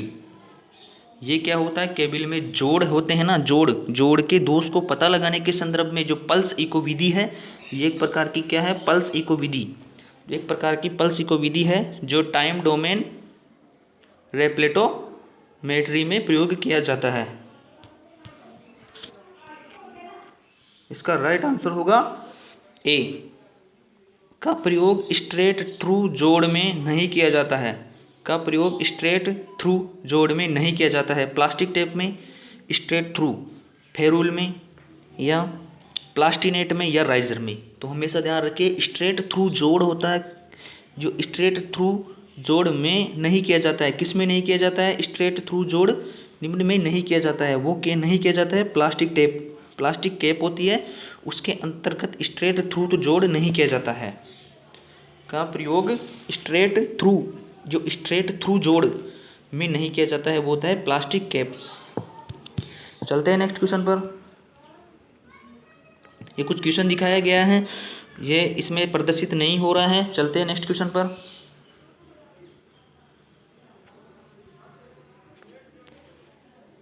जो चित्र में दर्शाए गए जोड़ की पहचान करें। वेस्टर्न यूनियन जोड़ है, या ब्रिटानिया जोड़ है, या स्कोरफेड जोड़ है, या टेप है। तो इसका जो राइट आंसर होगा वो होगा वेस्टर्न यूनियन जॉइंट। तो चित्र में दर्शाए गए जोड़ की पहचान करें, वो होगा वेस्टर्न यूनियन जॉइंट। चलते हैं नेक्स्ट क्वेश्चन पर। चित्र में दर्शाए गए जोड़ के प्रकार की पहचान करें। जो चित्र में दर्शाया गया जोड़ है उसकी पहचान करिए। वेस्टर्न यूनियन जॉइंट है, या ब्रिटानिया जॉइंट है, या स्कोरफेड जॉइंट है, टेप जॉइंट है। तो इसका जो राइट आंसर होगा वो होगा बी, ब्रिटानिया जोड़ है। ये दिखाया गया जो है ब्रिटानिया जोड़ होगा। जो चित्र में दर्शाए गए जोड़ किस प्रकार की पहचान करें, यह है ब्रिटानिया जोड़। चलते हैं नेक्स्ट क्वेश्चन पर। चित्र में दर्शाए गए जोड़ के प्रकार की पहचान करें। वेस्टर्न यूनियन, ब्रिटानिया, या एस्कॉर्ड, या नॉट टेप्ड। ये एक प्रकार का बताइए कौन सा है, ये एक प्रकार का वेस्टर्न यूनियन जॉइंट है। इसका राइट आंसर होगा ए। ये एक प्रकार का वेस्टर्न यूनियन जॉइंट है। चलते हैं नेक्स्ट क्वेश्चन पर। एक आवासीय कॉलोनी की सर्विस लाइन में किस प्रकार के खंभों को वरीयता दी जाती है? तो जो एक आवासीय लाइन जो कॉलोनियाँ होती है उनकी सर्विस लाइनों में किस प्रकार के खंभे की वरीयता दी जाती है? तो हम जो आवासीय कॉलोनियाँ होती है, गांव होते हैं, ढाणी होते हैं, उनमें जो किस प्रकार के खंभों को वरीयता दी जाती है? वो दी जाती है आरसीसी के पोलों को वरीयता दी जाती है।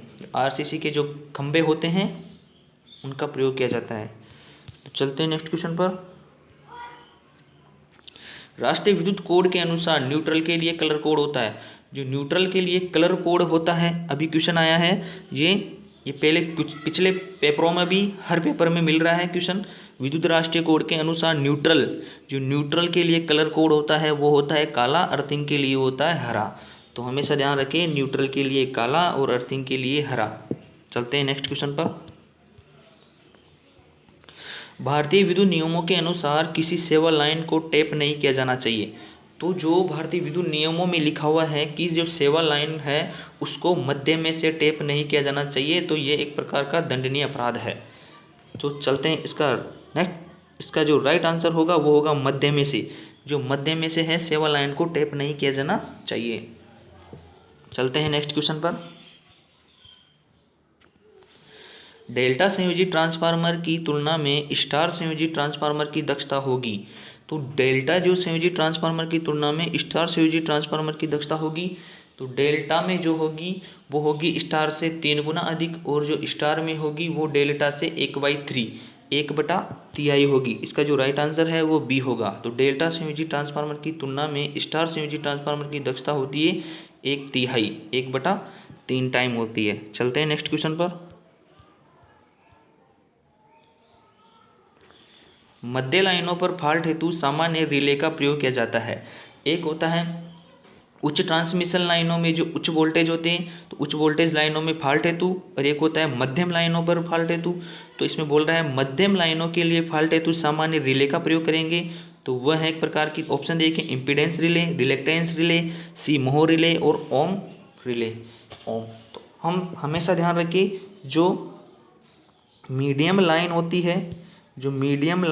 है, जो जनरली मीडियम, जो सामान्य मध्यम लाइन होती है, उसमें जो फॉल्ट हेतु प्रयोग किया जाता है वो किया जाता है इम्पीडेंस।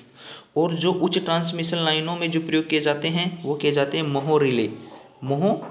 तो हमेशा ध्यान रखें, तो मध्यम लाइनों में फॉल्ट हेतु सामान्य रिले का प्रयोग करेंगे, वो करेंगे इम्पीडेंस का। और जो उच्च वोल्टेज वाली लाइनें होती है उसमें किया जाता है मोह रिले का। चलते हैं नेक्स्ट क्वेश्चन पर। वेबर का मात्रक है। वेबर चुंबकीय फ्लक्स का मात्रक है, या चुंबकीय पारगम्यता का मात्रक है, सी मैग्नेटिक फील्ड का है, या डी इंडक्टेंस का मात्रक है। तो हमें बताना है जो वेबर होता है चुंबकीय फ्लक्स का मात्रक होता है वेबर। इसका राइट आंसर होगा वेबर। एक वेबर बराबर होता है जो एक वेबर होता है 10 की पावर 8 मैक्सवेल। 8 मैक्सवेल होता है, और एक मैक्सवेल बराबर 10⁻⁻8 वेबर होगा। ये हमेशा ध्यान रखें कि एक मैक्सवेल बराबर 10⁻⁻8 वेबर होगा, और एक वेबर बराबर 10⁻8 मैक्स होगा। चलते हैं नेक्स्ट क्वेश्चन पर। आज का जो अंतिम क्वेश्चन है 117वां क्वेश्चन है, जो अर्थ टेस्टर का प्रयोग मापने के लिए किया जाता है। जो अर्थ टेस्टर होता है एक भू प्रतिरोध मापता है, या भूमि की नमी मापता है, चुंबकीय क्षेत्र बल मापता है, या ऊर्जा मापता है। तो हमेशा ध्यान रखें जो अर्थ टेस्टर होता है, अर्थ टेस्टर का प्रयोग भू प्रतिरोध मापने के लिए किया जाता है, और फेज टेस्टर का प्रयोग फेज मापने के लिए किया जाता है। तो अर्थ टेस्टर होता है उसका प्रयोग अर्थ को मापने में, जो भूमि प्रतिरोध को मापने में इसका प्रयोग किया जाता है। जो इसका राइट आंसर ए है। तो आज का जो अंतिम क्वेश्चन कंप्लीट हो गया है, और हम इसी प्रकार से इसका जो सेकंड पार्ट है लेवल सेकंड उसका भी सॉल्यूशन करने वाले हैं। तो धन्यवाद। जय हिंद, जय भारत।